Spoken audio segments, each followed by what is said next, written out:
enkulu intobeko nangenkulu inhlonipho sibingelele kumina bazalwane sibonge ukufika kwenu ukuphumelela kwenu kuhlezi njalo kwintokozo kuthina amen namhlanje inkosi yomusa okunguJehova egama lakhe uphinde wabona kube kuhle yena ukuba sibe kule ndawo sizohlephulelana ngesinkwa sokuphila nokuyizwi laka Jehova. Haleluya. Siyabingelela kubazalwane abasibukela live ku Facebook ngelihle igama lenkosi. Sithi kwanga inkosi yomusa ingathela umusa ibese ibabusise kakhulu. Amen. Kubazalwane ababukela ku YouTube nakubona sithi uJehova akathele umusa aphinda baphe ukuthula. Kubazalwane abalalela ama audio nakubona sithi uJehova angababusisa aphinde andise umkhawulo wabo. Kuyisibusiso kuthina ukuthi namhlanje sithole once again ngokuvuma kwenkosi siphambi kwebandla lakaNkulunkulu.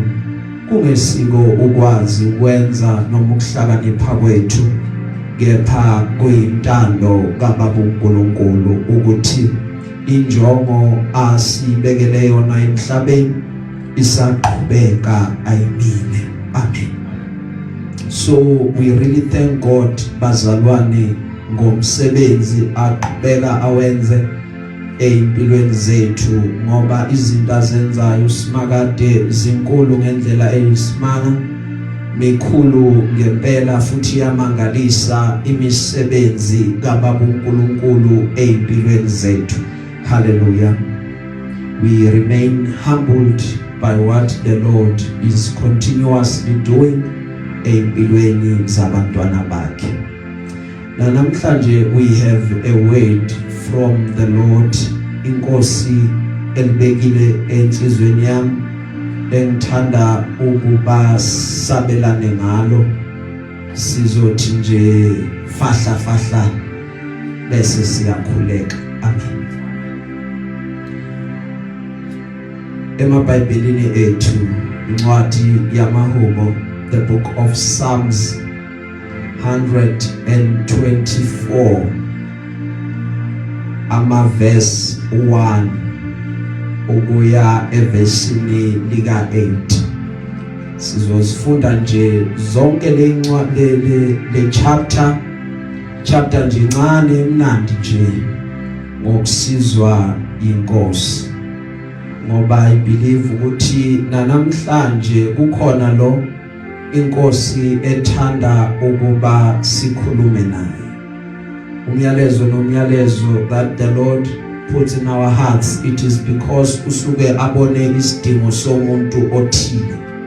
That is why sometimes kunezinto eziyaye zikwehlela empilweni uthuma uyibuka omunye umuntu angasho ukuthi lokhu oyithola uphakathi kwako it is not fair, but iqiniso uma usubukisisa kahle ngamehlo kamoya uzoqonda ukuthi lezi zinto oyithola udlula kuzona akukona ukuthi uNkulunkulu udlulisa wena, but ingoba uNkulunkulu edlulisa wena ngoba efuna ukuthi abanye abathile basizakale. That is why kuyona yonke into enzakalayo empilweni zethu, nothing uNkulunkulu ayenzayo nje, nothing is just or nothing just happens, but uNkulunkulu suke enenjongo asuke abone ngayo abantu abathile ukuthi kuloko sodlulile kukona kunohlobo lomuntu okudingayo lokhu ukuze azwe understand impilo kangcono ukuthi impilo kwesinye isikhathi iyaba ngalendlela ngani, ngoba istory sakho iyona nto abanye abantu abakwazi ukuthi bayifunde noma babukele kuyona, because abanye abantu ababi nenhlanhla yokuthi bathole incwadi abazoyifunda, but uma bebuka impilo yakho yakho, then they can testify ukuthi ngempela uNkulunkulu ukhona ngoba simbonile enza izinto kubantu esithuma sibuka sabona ukuthi akekho umuntu ongakwazi ukuthi enze na. That is why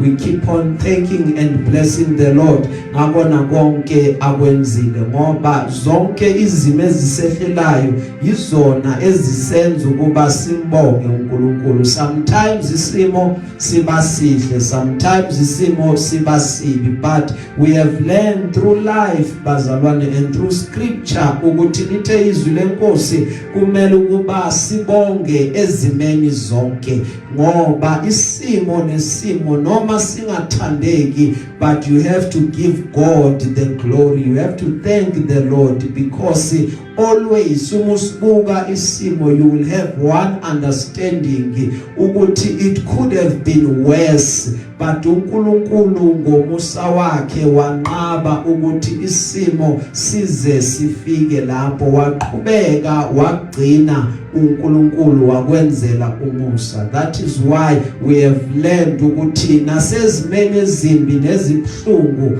we keep on praising the Lord ngoba udumo lonke lumfanele. Isimo asikho nesodwa esimshintshayo esimguqulayo from being God. Uqhubeka ahlale abe nguNkulunkulu noma ngabe sidlula ezimeni ezinjani ngoba ushilo ezwini lakhe wathi zonke izimo anguJehova uzenza ukuthi zisebenzele ubuhle, zisebenzele ukulunga kwabamthandayo nababizwe ngecebo lakhe. Hallelujah. So sengenzela ukuthi kunezimo la ungabuza ukuthi kanti inkosi kuphi. So sengenzela ukuthi ube ne-understanding ukuthi njalo inkosi ihlala ikhona, njalo inkosi ihlala ibuke ngakuwe. Asikho isimo esinamandla ukuthi sifike siqede ngawe, but zonke izimo zizele lezi ezivunyelwe uye uNkulunkulu ukuba zizoqinisa zizokwakha. Makabongwe Jesu. Siyafunda ke bazalwane, ngicela nje uyiphethe ngesilungu Psalm 124 ncwadi yamahubo, hubo lika David 124. We read from verse 1 to verse 8. Psalm 124. Yes. The song of ascent of David from verse 1. If the Lord had not been on our side, let Israel say, if the Lord had not been on our side, when men attacked us, when their anger fled against us, they would have swallowed us alive. The flood would have engulfed us, and torrent would have swept over us. The raging waters would have swept us away. Praise be to the Lord, who has not let us be torn by their teeth. We have escaped like a bird out of a flawless snare. The snare has been broken and we have escaped. Our help is in the name of the Lord, the maker of heaven and earth. Makabongwe Jesu. Sifunda ivile nkosi bazalwane. Amen. Nama ke ngifundeke ngolimi lwasekhaya. Hallelujah. Lithi izwi lenkosi sifunda tihlabelelo 124 ngeSiswati, fundeka kanje. Kube simakadze ebengekho ngakithi, ngabe siseyini nje. Akasho njalo Israel. Kube simakadze ebengekho ngakithi, ngesikhathi bantu besihlasela, ngabe basigwinye siva ngekuvusa kwelaka lwabo. Emanti ngabe asimbonyile, sikhukhula ngabe sengce nathi, ngabe tikhukhula tisikhukhulile. akabongwe simakadze longazange avume ukuthi titsatetfu tisibulala siphunyule njengenyoni iphunyula elugibeni lwebaciphi tingibe utidzabulile saphunyuka lusito lwetfu lusegameni lasimakadze lowente lizulu nemhlaba sizovalani amehlo ethu sicele ubabe Dlamini asikhuleke.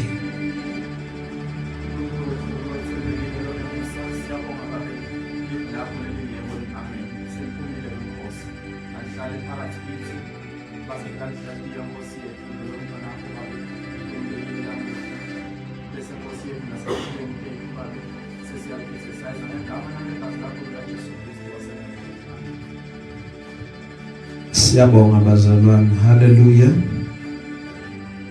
Umyalezo wanamhlanje uthi the snare is broken. Ugibe Lwaphukile. Makabongwe Jesu.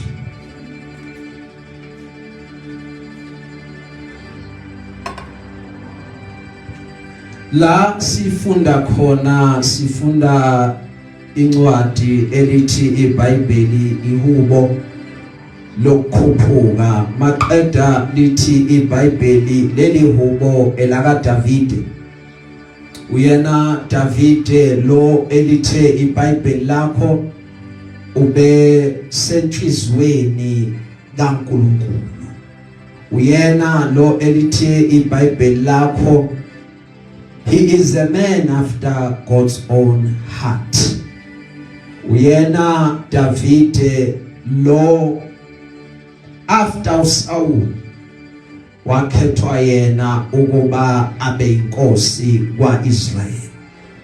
Uyena Davide lo elithe izwi lenkosi isihlalo sobukhosi sendlu kaDavide asikusuka kwaIsrael.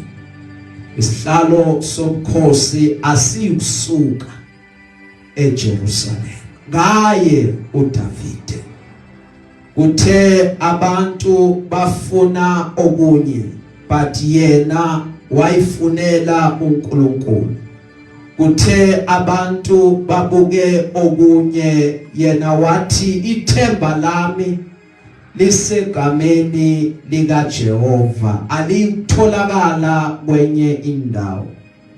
Uyena loyo Davide okuthe noma esonile lithi iBhayibheli esilifundayo wathi Nkosi izono zami zidlula ikhanda lami. Ngiyacela simakade uzunga uthatha umoya wakho kimina. Makabongwe Jesu. So in life ke bazalwane namhlanje ukhona lo engizokhuluma naye ngalezwi la namhlanje bese siyakhuleka. In life is full of situations. Impilo is full of circumstances.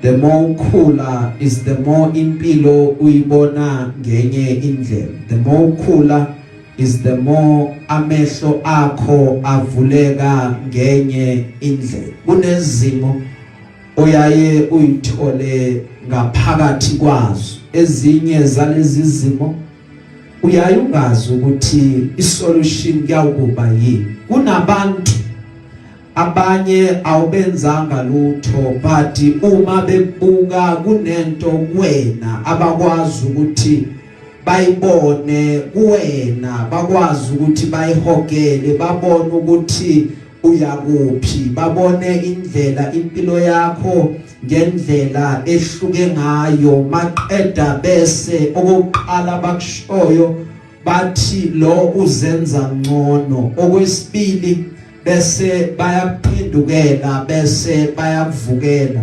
Most of the time kuba uhlobo lwabantu abasondele kuwena bafike babona into ethile kuwena maqeda bese bayakuphendukela and usalunembuzo yokuthi laba bantu yini engibenze yona ukuthi bangangiphendukela ngalendlela.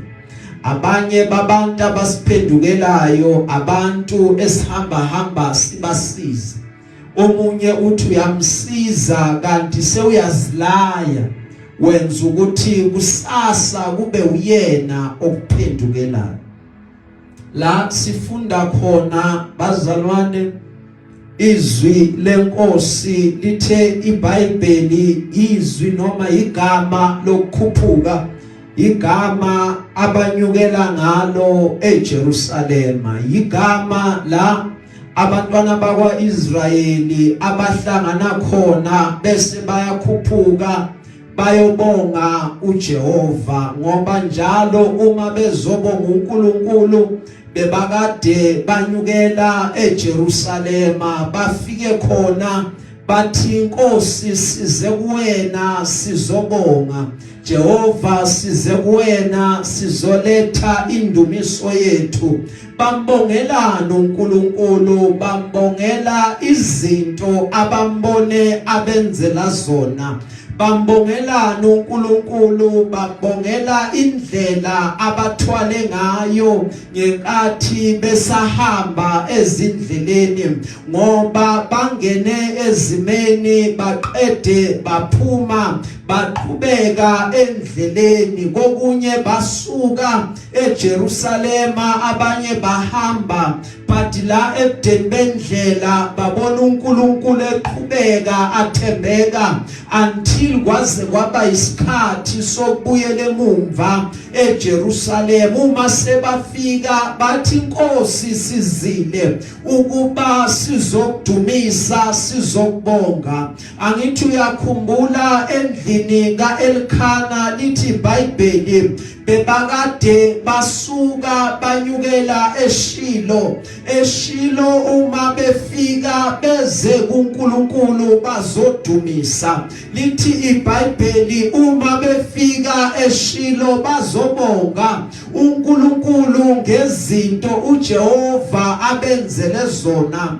Omunye uthi Nkosi na umndeni wami usangigcinele wona ngizobonga. Omunye uthi Nkosi benganaba abantwana senabo Jehova ngizobonga. But lithi iBhayibheli encwadini kaSamuel chapter 1 owesifazane wayekade enyukela eShilo enganandodana futhi enganandodakazi. Lithi iBhayibheli umgcaki wakhe wayeloku emchokoloza emhlupha but lithi iBhayibheli wathi noma ebuka ukudla kungasangeni wathi nami eShilo ngiyaya. Uma beqala benyukela eShilo nami nginyukela khona ngize kuJehova ngizobonga ukuthi kuze kube manje uNkulunkulu sangigcinile kuze kube manje usimakade ungenzela umusa yize usizi lwami lungifikela yize lo engane naye kuleli khaya engivukela but eShilo ngizawukuya ngiyodumisa ngizothi kuNkulunkulu kaIsrayeli ngempela udumo lonke lungolwakhe ibongo zimfanele. Haleluya. Lithi ke iBhayibheli la sifunda khona bazalwane uthi obhalayo kuverse 1 uma uJehova ebengenathi makasho njalo manje uIsrayeli athi uma uJehova ubekade engenathi bese versini ka2 uyaphinda athi uma uJehova ebengenathi lapho abantu besivukela ngoba la endleleni uma sihamba kunohlobo lwabantu olohamba lusivukele. Ngithe kuwenqala abanye awenzanga lutho kubona nedinkinga ukuthi umanqika ufuna ukuguqula impilo yakho awufuna ukuthi namhlanje ube la bekade ukhona izolo inkinga ukuthi uzama ukuba ube umuntu ongcono but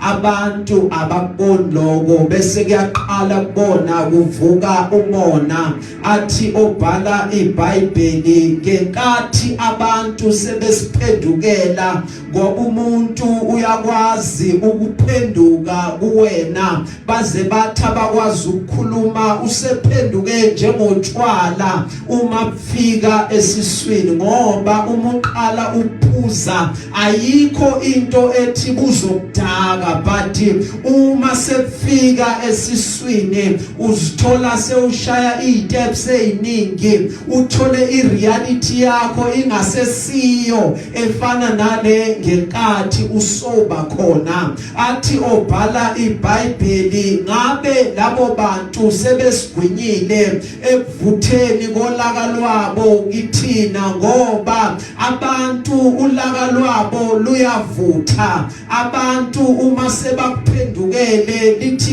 iBhayibheli baba namandla wokuthi bagwinye baqede that is why okwazi ukukhuluma athi nangu ungidlile yazi ungidlile wangifuna ngendlela khulume nami ngayo it is because inkulumo zabantu ziyakwazi ukuthi zikudle ziqede athobhalayo bese ziyagwinya ngoba ziqhamuka from a place of anger ziqhamuka from indawo engekho right iqhamuka from a place ye anger evuthayo that is burning athi uJehova ubekade engekho nathi ngababantu kade basigwinya ngoba bakhulume izinto ebefanele ukuba kithina bangayikhulumi bakhuluma izinto basiqalekisa bathi angeke sibe yinto yalutho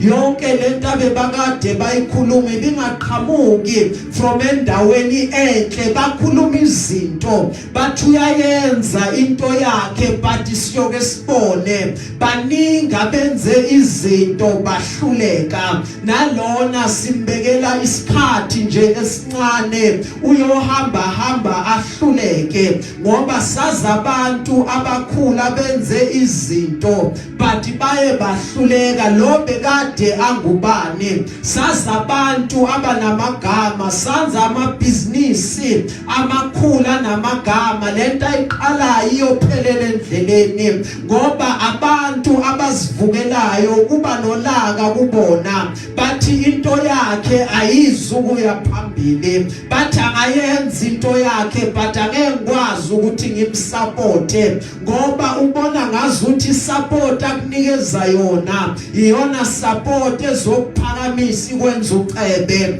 kanti uNkulunkulu akayidingi even nale support yakhe ngoba uma enganquma decide ukuhlala nayo kukhona abantu abathile uNkulunkulu azobathinta ukuthi beze bazokusupporta impilo yakho ayimanga ngokuthi yena akusupporte noma sengahlala ngakusupporti but your life will go on.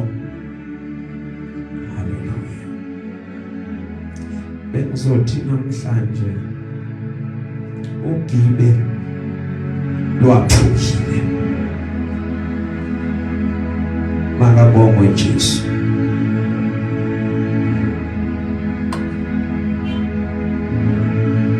Lithi iBhayibheli uverse 4 uthi amanzi ngaba sewele phezukwethu kudlule isikhukhula phezu komphefumulo wethu. La empilweni you will understand something. There is something that always draws umuntu close to amanzi. There is something that always draws umuntu close to isikhukhula. Lamanzi noma lesikhukhula siyaphinda sibe figuratively ngoba ukhona isikhathi la umuntu ngenxa yezima ayithola phakathi kwazo la zehla khona inyembezi ngaphandle komkhawulo.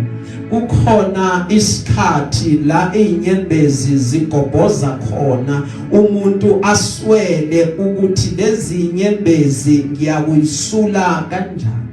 Lezi nyembezi I cannot stop them because kune pain that is behind them ezipushayo eyenza ukuba ngingakhona ukuthi ngithi put an end to lokhu kukhala kwami. That is why obhala iBhayibheli athi amanzi ngabe asewele phezukwethu ngoba sometimes ezinye zezimo amanye ama predicaments esithola siphakathi kwawo kuyaye kube ngazuthi siyacwila phakathi kwawo. Athi umuntu uma ebukana nenkinga ngiyacwila ngiyazizwa ukuthi ngiyacwila. Why? Because I am struggling to cope. That is why obhala iBhayibheli athi kube kudlule ikhukhula phezu komphefumulo wethu ngoba our greatest attack ihlose ukuba iyoshaya umphefumulo wethu.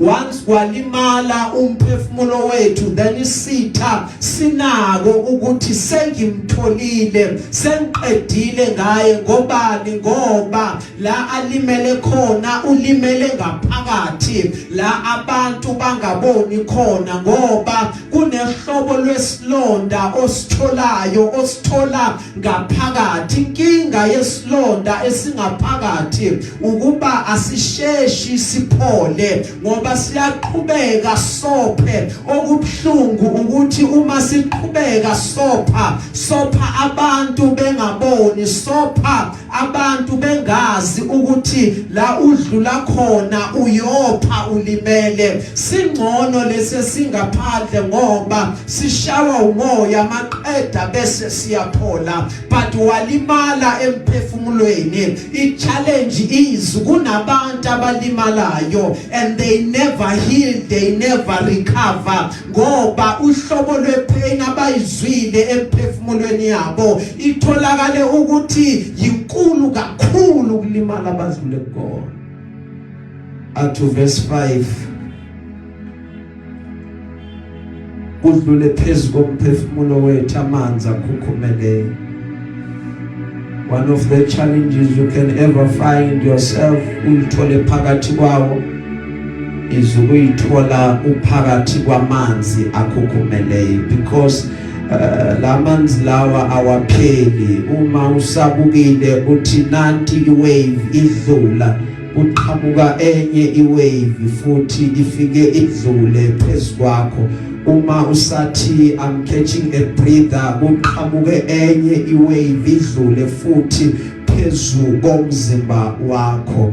Now uthi obhala iBhayibheli uma uJehova ebekade engenathi kube kwadlula ama waves amanzi phezu kwethu asho uqeda ngathi asho ukuthi asayi kuphinda sivuke futhi ngalezi zimo ezisehlelayo zisehlela nje ukuthi zizothi it is over ngathi. But into eyenzekayo simela namhlanje sizobonga ubukhulu bakaNkulunkulu, ubukhulu bakaJehova ngoba uJehova uvumile ukuba izimo zisehlele, uvumile ukuba sidlule ezimeni, but akavumanga ukuthi noma amanzi eza kithina, but akavumanga ukuthi afike maqeda asikhukhule, akavumanga ukuba sihambe nezikhukhula.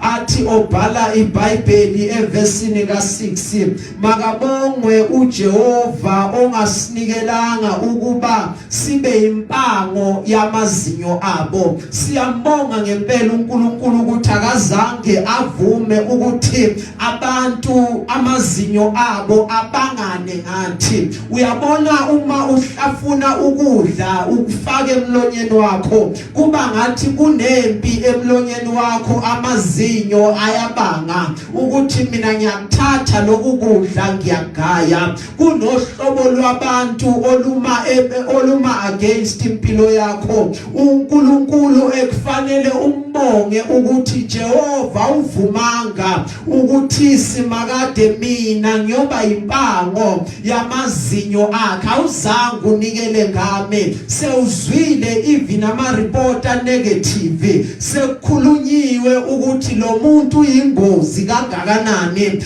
but mbonge uNkulunkulu ukuthi kuze kube manje usagcinile usimakade kubile khona amapheni odlule kuwona but uNkulunkulu walangawa zangavume ngawe kunezinto ezikhulunyiwe kuwena ezinye zakhulunywa emndenini wakho kwathiwa kulomndeni akekho yophakama but mbonga uNkulunkulu ukuthi manje wena uyaphakama mbonga uNkulunkulu ukuthi uJehova ubusisile ngomsebenzi uyaqhubeka ngoba bekushiwo kwafungwa kwathiwa akekho yophumelela kuleli khaya kunamafinda webewakade aboshiwe kwathiwa laba siyabavala bayindawo kwafungwa kwenziwa konke but praise be to God ongavumanga ngathi siyambonga uNkulunkulu ngoba njalo even ezimene ezinzima nezibhlungu ufumaniseka awusizo ngempela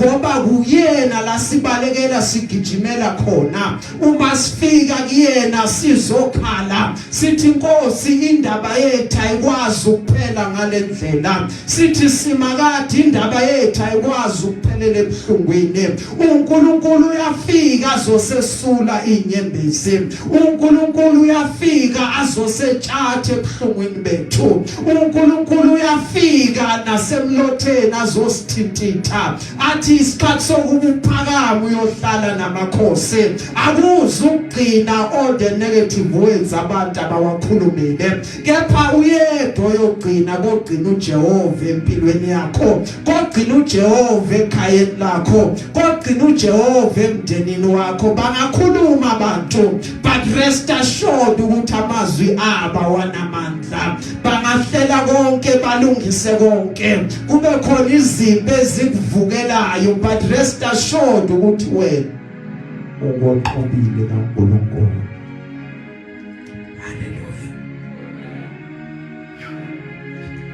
Sengiyaphumula bazalwane. Last two verses.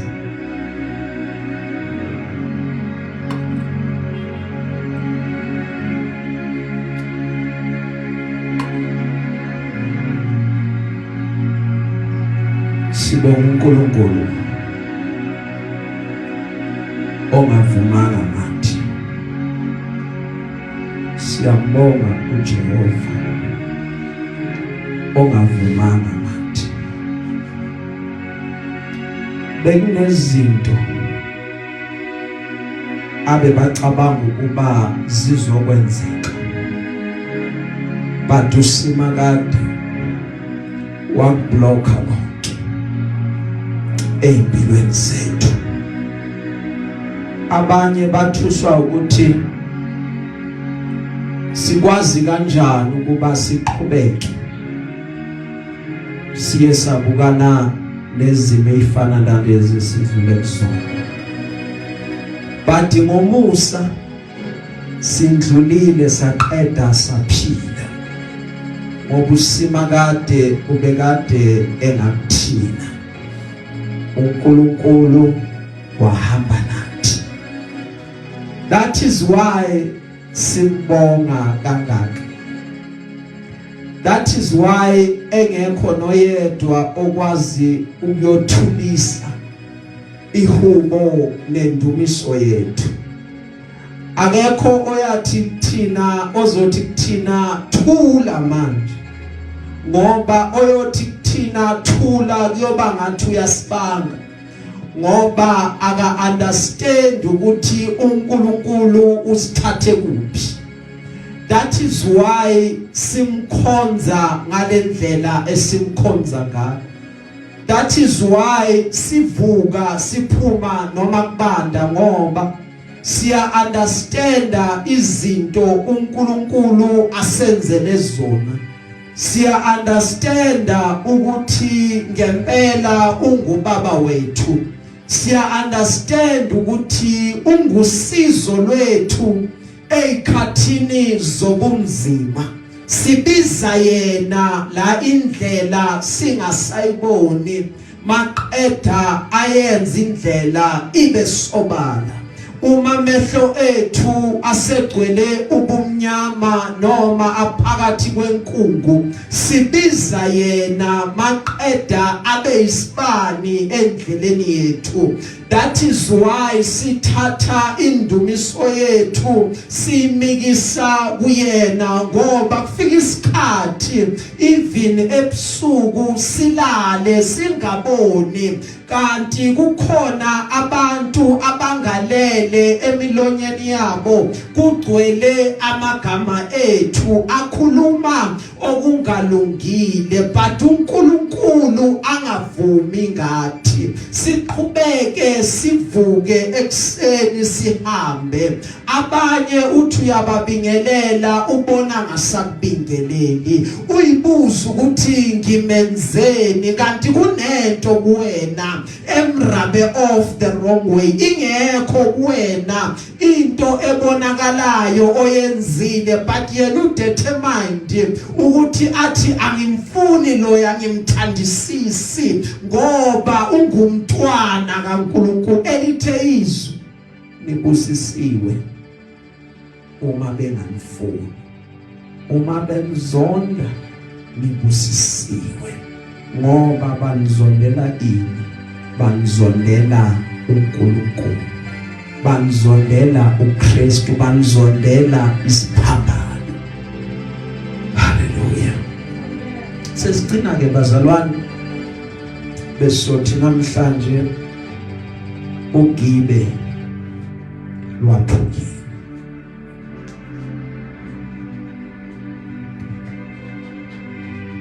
Ugibe Lwaphukile. Utobhala iBhayibheli verse 7.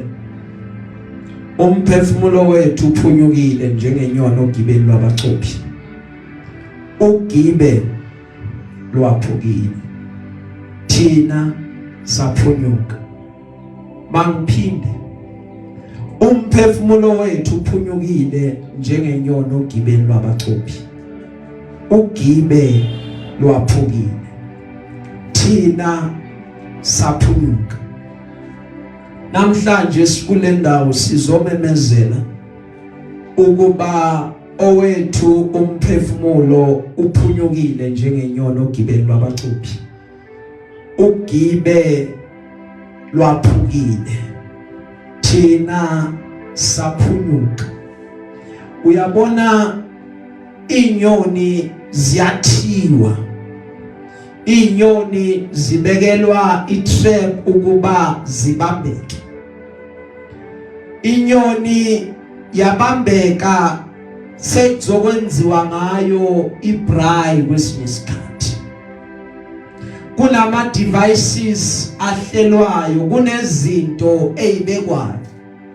Konke ekuphileni kwakho okubekwayo kubekelwa ukuba uthole ukulimala okukhulu, not ukulimala okuncane. Ukulimala okukhulu yikuphi? Iloku okwazi ukuba kuyoshaya umphefumulo wakho. Ngithe kuwena asipholi kalula isilonda esingaphakathi, kakhulukazi uma seliphefumulweni. It might take years for you to heal. It might take years for you to recover, ngoba ama triggers will always be there. Abanye abantu abakwazi ukuhamba bathemba, it is because of izinto ezenziwa kubona, kanti lezi zinto seziyokwenza idamage emphefumulweni yabo. Kepha namhlanje sikule ndawo sizomemezela ukukhululwa elithi iBhayibheli umphefumulo wethu uphunyukile njengenyoni. Kulezo ithiyo ebekade sibekelwe zona, kulawo matrap ebekade sihlelelwe wona, sekukhulunyiwe kwathiwa akayi kudabula, akayi kudlula la, abacuphi bahlelile bathi samthola egcineni. Namhlanje size kule ndawo sizomemezela ukuthi Ugibe Lwaphukile thina siphunyukile. Ngenkathi bembamba uSamsoni bemcutha inwele bemgunda inwele bebangazi ukuthi inwele zizobuya zihlume, bebangazi ukuthi amandla akhe azobuya. Namhlanje sikule ndawo bazalwane sizobemezela ukuthi njengenyoni ogibeni lwabacuphi Ugibe Lwaphukile thina siphunyukile. Labe bacabanga ukuthi siyaphela khona. We have bad news for them ukuthi kahle kahle besiyothatha amandla, kahle kahle yilabe siqala khona. Bebacabanga ukuthi asiphinde sivuke, but namhlanje sizomemezela ukuthi onke ama-traps ebesibekelwe wona aphukile namhlanje. Thina umphefumulo wethu uphunyukile ngoba abantu bayahlela, abantu bayacupha, but uJehova uyasidlulisa. uJehova wenza ukuba siphunyuke, ingakho banganawo amandla okwazi ukuba basivimbe. Lithe iBhayibheli lakho even uIsrael akaqedwa, bezikade zivuka izimpi zimvukela, bathi ngoIsrael kuzophela bagadle bamshaya uIsrael. But rest assured ukuthi okukaJehova akuzukuphela. Akhathaliseki ukuthi ubani ongathandi, akhathaliseki ukuthi ubani akayingeni, kepha noma ayingeni uyozayingene. Laba badethe manje ukuthi angeke bezwe, bayoze bezwe ukuthi uNkulunkulu unamandla, bayoze babone ukuthi uNkulunkulu uyakwazi ukuhamba nomuntu, bayoze babone ukuthi usimakade uthembekile, nabangamfuni bogcina bamfuna. Ngoba Ugibe empilweni zethu Lwaphukile, abasemajele bayakhululwa, abaseyintweni bayaphuma. Ngoba Ugibe Lwaphukile thina saphunyuka, thina sidlulundele, thina sidlulile, thina siyaqhubeka, thina sinamandla. Bebathi kuphelile, cha bo uNkulunkulu akavumi ukuba kuphele manje. Hallelujah. Ladies and Ghost, Peter babulala uJames. Uma bebulala uJames, then babeka uPeter ukuba kudlula insuku zePhasika. Uma esasedilongweni wakhumula ingubo zakhe, wakhumula icathulo, ngoba icathulo imele ukushumayela ivangeli, okusho ukuthi wathi ivangeli angibona ukuthi ngiyoqhubeka ngilishumayela, angithi already umfowethu sekulewe, so lokho abakwenze kuyena bazobuya bazokwenza nakumina. But lithi iBhayibheli ibandla lamkhulekela ngesineke, ibandla laqhubeka lakhuleka. Uma ibandla likhuleka kwafika ingelosi ejele, uma ifika ingelosi ejele yafike yamthinta yathi vuka, wavuka yathi qoqa, waqoqa. Uma eseqedile ukuqoqa yaphuma naye. Uma bephuma wabona isimanga, wabona iminyango ivuleka ngoba bekasejele eliphakathi. Wabona iminyango ivuleka, baqhubeka badlula. Wabona iminyango ivuleka, baqhubeka badlula. Uma befika eminyangweni oyedolobheni nawo wafike wavuleka. Uma usuvuleka ingelosi yamshiya, bese ubecabanga ukuthi uyaphupha, amehlo akhe avuleka, wabona ukuthi oh bekade ngingaphuphi, lokwenzeka ngempela. Wabona ukuthi oh sengikhululekile, wahamba wagijima waya la abazalwane bekhona, wafike wanokha. Wathi umenokha kweza uRoda, wafike wavula umnyango, wathi nangu uPeter. In other words, wathi impendulo yalento esikhulekelayo sisemnyango but abazange bakholwa, because sometimes kuyahlupha ukuthandaza ungabuki ukuthi lokukhulekelayo sekufikile yini, ngoba uhamba ufike fanele ubone ukuthi sekufikile bese ubonga uNkulunkulu ngoba sekufikile. Lithi iBhayibheli uma silifunda uPaul benosila bebashayiwe banemivimbo, imizimba yabo ingekho right, bathathiwe bafakwe ejele. Lithi iBhayibheli bathi yodwa into esizoyenza sizodumisa, yodwa into esizoyenza sizoqhubeka sihube sibonga uNkulunkulu ngoba uNkulunkulu. Lithi iBhayibheli esilifundayo the more beqhubeka behuba kwaba khona into eyenzakalayo. Lithi iBhayibheli kwaba khona ukuzamazama etilongweni, maqeda amaketanga aphuka wawela phansi, amaketanga avuleka, iminyango yejele yavuleka, until the jailer waze wathi iboshwa ibalekile, mangithatha inkemba ngiyibulale. Bathi kuyena ungayibulali, sikhona sonke, ngoba bazalwane siphunyukile ogibeni lwabacuphi, ugibe lwaphukile, thina saphunyuka, thina sidlulile kukona konke ebebacabanga ukuba asiyi kudlula kukona, ngoba uNkulunkulu lo esihamba naye uyena osidlulisayo. Makabongwe Jesu. Ivesi lokugcina lithi usizo lwethu lusegameni likaJehova owenzile izulu nomhlaba. Kula sithola khona usizo lwethu, kula sithola khona ukuhlengeka. Asihlengeki kwenye indawo. In other words, asinalo elinye ithemba, asinayo enye indawo besingaya kuyona uma singazile egameni lenkosi, ngoba inkosi ekwazi ukuba isisize, inkosi ekwazi ukuba isihlenge. Ngawethu amandla besinganokwazi ukuthi sihlenge thina, we are unable ukuthi sihlenge thina, siyahluleka thina ukuba sikhulule thina, but inkosi enamandla okwazi ukuhlenga thina.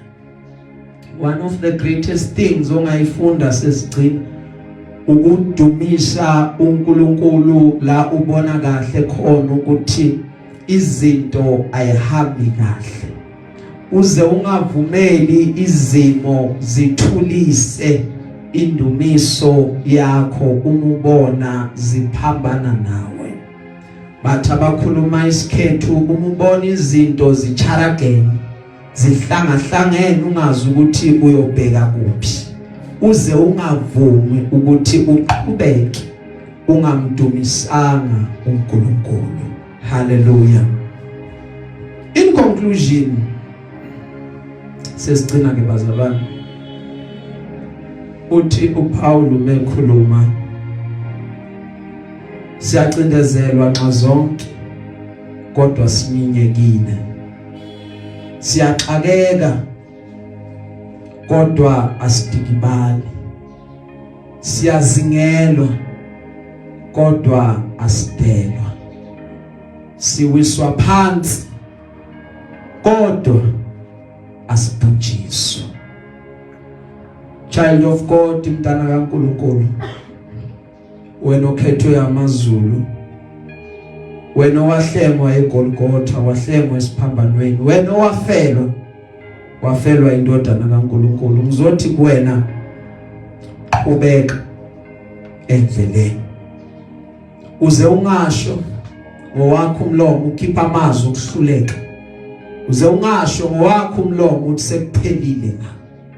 Zizovuka izimo, zizovuka izinto, bazophenduka abantu nalabo bathembile ukuthi bazoma nawe, uzobona besuka kuwena kulungile basuke, kulungile bakudele, kulungile bakulahle, ngoba izulu lenze into eyodwa. The minute abantu besuka kuwena, the minute ubona abantu behlehla kuwena, that is the time la izulu lisondela khona. Izulu libheke ngakuwena, wena odelwe abantu. Izulu libheke ngakuwena, wena ohlubukwe abantu. Izulu libuka ngakuwena, wena abantu abangamfuni, wena abantu abamkhuluma kabi. Maqeda bese izulu liyafika likupha amandla amasha. Ubumangale ubone uphakama. Uthi uma uyibuka njengoGideon uthi mina ngivela emndenini omncinyane, but lithi izulu kuwena qhawe linamandla, hamba ngalawo mandla ngoba uNkulunkulu unawe. uNkulunkulu akayikuvuma ukuba izimo ziqede ngawe. Uzomangala ubone udlula, uzomangala ubone uphunyuka, uthi ngidlule kanjani, yingoba uNkulunkulu ubuke ngakuwena. Ubeka ukhona sebasikiphethini kuwena, ukhona sebafundile kuwena ukuthi kule ndlela kuyahambeka, kule ndlela kuyameka. Ubeka amandla kuwena azovuselelwa. uNkulunkulu yena osipha amandla. Hallelujah. Sesigcina bazalwane, I just want ukuthi sivala amehlo ethu. Then I pray.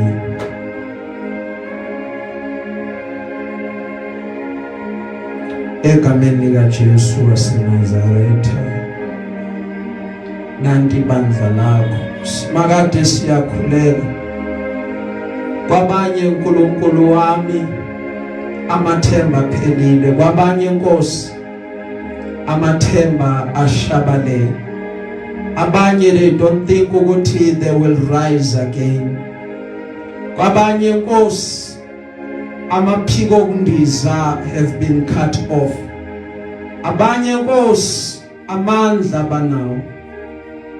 Abanye uNkulunkulu wami babuthakathaka. Siyabasondeza uNkulunkulu wami, sibaletha kuwena ngohlaka lomkhuleko. Revive them, revive their souls. Abanye balimele emphefumulweni, abanye Nkosi balinyazwa abantu. The wound is deep.